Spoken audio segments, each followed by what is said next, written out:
I understand we only had 3 minutes, but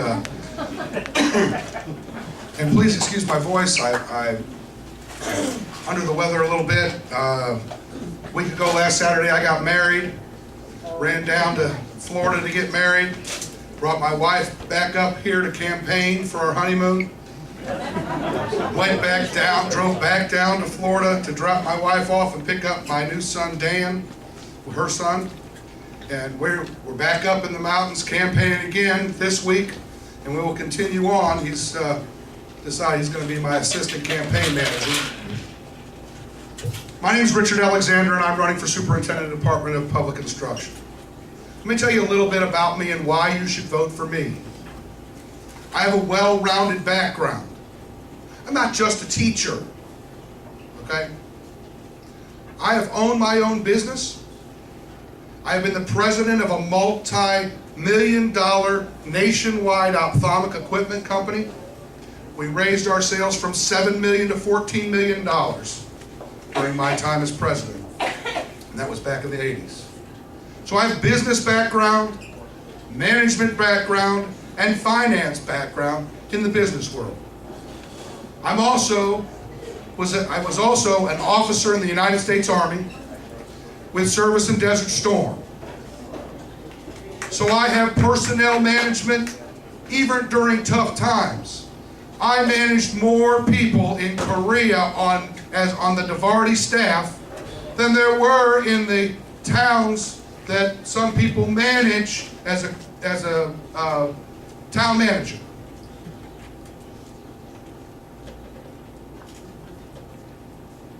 Let me tell you why I'm running. Well, let me first tell you the most important thing. I've been in the classroom for 17 years. It's very, very, very important to understand what it's like to be inside the classroom. If you haven't been in the classroom and you haven't seen what's going on, you don't know what the bureaucracy is doing to affect our children. I know that. So with my education background, my business, finance, and management background, that makes me the best candidate for this position.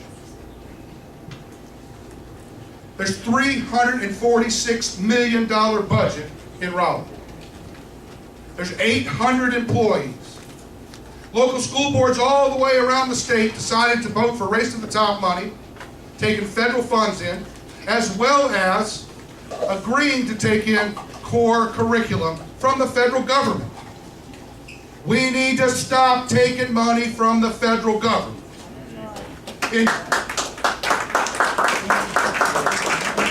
It's less than 10% of our total budget is from the federal government, but we're spending an awful lot more. We can't get rid of the federal department, but we've decided as a state to let them write our curriculum and write our tests. And it's been approved by all the school districts around the state to let them do that. And we have people in Raleigh that are writing curriculum and writing tests. Why? We're taking it from the federal government. I don't agree with it, but why are we going to pay people to do the same job?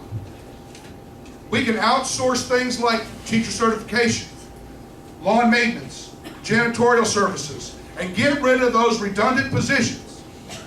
We can save in the first 2 years between 40 and 60%, which is $200 million a year that we can put back down at the local level, where the local school boards can put back in technical and vocational training so that we can prepare our kids for a future.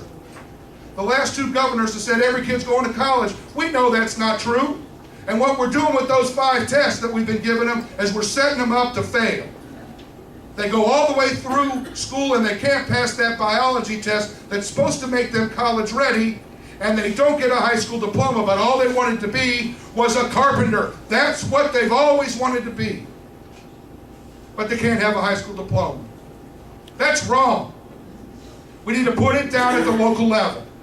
We need to take that $200 million a year. We need to allow local districts to work with local businesses and industry in their areas to create programs that will supply job-ready students upon graduation from high school. If we do that, those businesses will put money into the programs and save tax dollars. It will also bring in businesses to your area because they know we're going to provide job-ready students. On the other hand, these great tests that we've been providing in the state of North Carolina, 60% of our kids have to take remedial classes when they go to college. So are they ready for college when they leave high school? We need 2 tracks. Just like our next governor, McQuarrie, says, we need to have a college track and a vocational technical track. The ones that are on the college track need to have a more rigorous education and tougher factors to see that they're ready for college. The ones that are on vocational and technical track, teachers go to school to learn how to assess. Let the teachers assess their students. The state got rid of some of these tests. It wasn't because they wanted to, it's because that was their budget cut. Get rid of the tests, we don't have to pay that money. I have a proposal to make education better in the state. 1, we need to make sure we take that test from 3rd grade to 8th grade and move it to their 5th grade year if they're in 4th grade. So the next year. So let me example. There was 4th grader goes through their year. September of their 5th grade year, they take their end of grade test for the 4th grade year. Why should we do that? What is education? Education is long-term retained knowledge. If they didn't remember it over the summer, they never learned it. So now we know what the kids really know. We also know where we can put these kids educationally with the administrators and the teachers and group them where we're helping the kids gain a year's worth of growth in a year's worth of time. And the best thing about it is that the federal government, the state government, and the local school board can't force teachers to teach to the test. They'll have to let teachers teach to mastery because that's the only way to gain long-term retained knowledge. The next thing we need to do is we need to make sure that we're helping these parents learn how to help their kids. I don't believe that most of the parents that don't help their kids don't want to. They don't know how. I've worked in a system, and we went out there and we helped these parents, and we went from D status to B status in 3 years, and the population didn't change. The third thing we need to do is we need to have kids buy in. And they'll buy in if they got parents that are interested in education, they got teachers that are allowed to teach. It's a 3-fold system. Educators, parents, and children. If we don't have all 3 of them on board, we're never going to change education. But I want it down at the local level. We need to let the local level do it, and if we end up having to get rid of some of your board members and make a change, you can do it as citizens. Right now, get rid of them. They're going to come back, and they're going to do the same thing and say, Raleigh said, Raleigh said, Raleigh said. Okay? We don't need to strengthen the position of superintendent. We need to do away with it.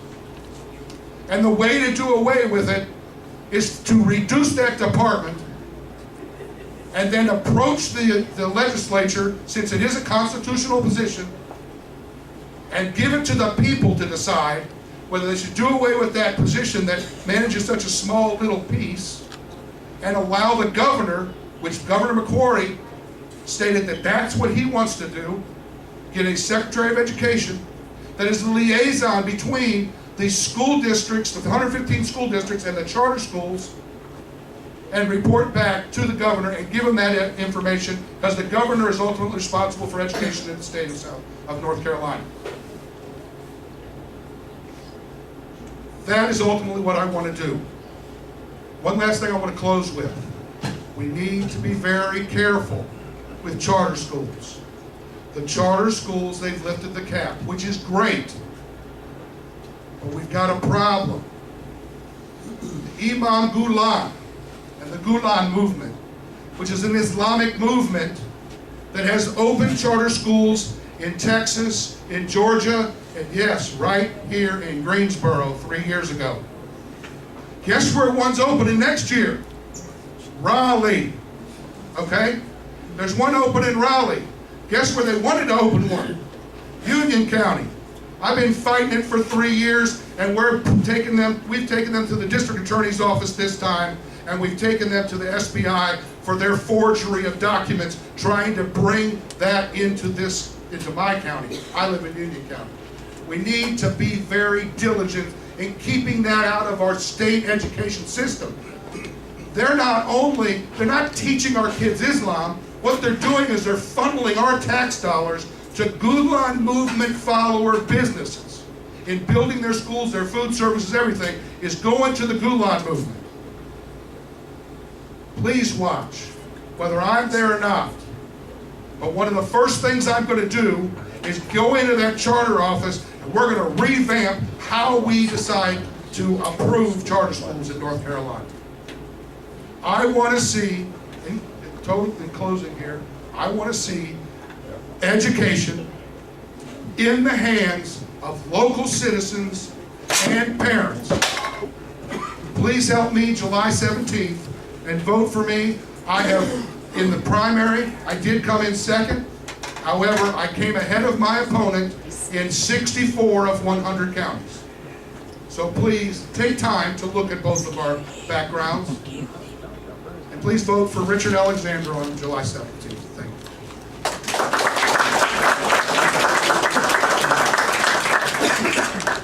Kevin Chenault, do you hear anywhere? Where's Kevin?